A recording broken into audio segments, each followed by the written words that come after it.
રાજકોટ શહેરના યાજ્ઞિક રોડ પર આવેલું રામકૃષ્ણ આશ્રમ ખાતે આગામી 21 જુલાઈ એટલે કે રવિવારના રોજ ગુરુ પૂર્ણિમા મહોત્સવની ભાવભેર ઉજવણી કરાશે।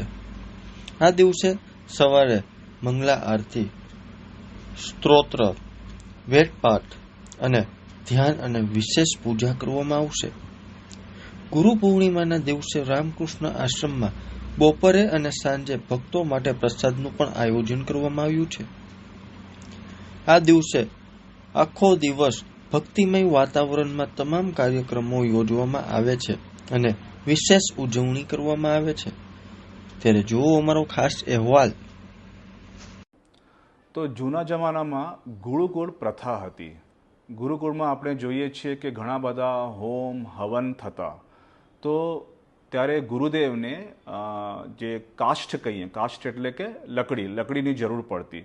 તો શિષ્યો શું કરતા કે જંગલમાં જઈને લકડી કાપીને ગુરુ પાસે, એટલે કે ગુરુ પ્રત્યે એમની જે આજ્ઞાકારિતા જે છે એ દાખવતા। તો શાસ્ત્રમાં લખેલ છે તદ વિજ્ઞાનાર્થમ। તદ વિજ્ઞાનાર્થમનો અર્થ છે એ બ્રહ્મ જ્ઞાનને પ્રાપ્ત કરવા માટે સહ ગુરુમેવાભિગચ્છેત। સહ એટલે કે જે સાધક જે છે, શિષ્ય જે છે, એને ગુરુ પાસે જ જવું જોઈએ। અને કઈ રીતે જવું જોઈએ? સમિત પાણી, હાથમાં સમિધા લઈને। સમિધા લઈને એટલે કે ગુરુને યોગ્ય જી વસ્તુઓ જે છે એ લઈને એને ગુરુ પાસે જવું જોઈએ। એવી જ રીતે ભગવદ્ ગીતામાં શિષ્ય વિશે કહેવામાં આવ્યું છે, તદ્વિદ્ધિ પ્રણિપાતેન પરિપ્રશ્નેન સેવયા ઉપદેક્ષન્તિ તે જ્ઞાનમ જ્ઞાનિનસ્તત્વદર્શિનઃ। તદ્વિદ્ધિ, તદ્વિદ્ધિ એટલે કે એ આત્માને તમે જાણો। કઈ રીતે? પ્રણિપાતેન। પ્રણિપાતેન શબ્દનો અર્થ શું છે કે ગુરુદેવને સાક્ષાત પ્રણામ કરીને, દંડવત પ્રણામ કરીને, પછી પરિપ્રશ્નેન કે આપણે ગુરુ સામે કઈ જિજ્ઞાસા કરીએ, ઉપદેક્ષન્તિ તે જ્ઞાનમ ત્યારે જ એ લોકો જે છે એ જ્ઞાન આપે છે। તો શાસ્ત્રોમાં ગુરુની કઈ કઈ ક્વોલિટીઝ છે એ પણ દર્શાવેલ છે અને શિષ્યની કઈ કઈ ક્વોલિટીઝ છે એ પણ દર્શાવેલ છે। સ્વામી વિવેકાનંદ કહે છે કે જો એક આત્માથી જ બીજા આત્મામાં આપણે કહીએ કે જ્ઞાનનું પ્રસાર થાય છે, તો જે આત્માથી બીજા આત્મામાં એ ઈશ્વરીય શક્તિનું સંચરણ થાય છે એને આપણે કહીએ ગુરુ।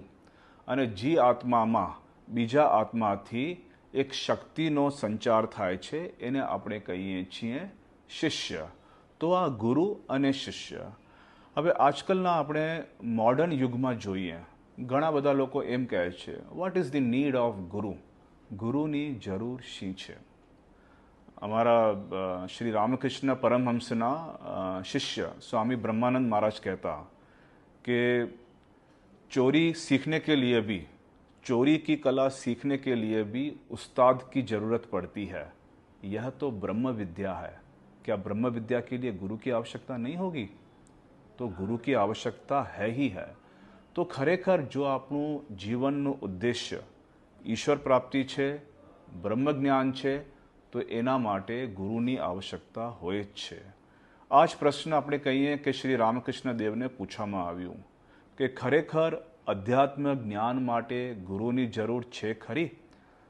તો શ્રી રામકૃષ્ણ દેવનો ઉત્તર એ છે કે જો ગુરુ હોય તો શિષ્ય શું કરે કે સહેજથી જે છે ને એ રસ્તો પાર કરી દે। પછી જ્યારે આ વાત શ્રી રામકૃષ્ણ દેવ કહેતા હતા ત્યારે જ એમની નજર ગંગાના કાંઠે એક જહાજ ઉપર જાય છે અને શ્રી રામકૃષ્ણ દેવ એ પ્રશ્નકર્તાને પૂછે છે, આજે સામે જહાજ જઈ રહ્યું છે ને, કઈ બાજુ જઈ રહ્યું છે? તો જે પ્રશ્નકર્તા છે કહે છે કે એ ચિનસુરા તરફ જઈ રહ્યો છે। ચિનસુરા એટલે કોઈ જગ્યાનું નામ હશે।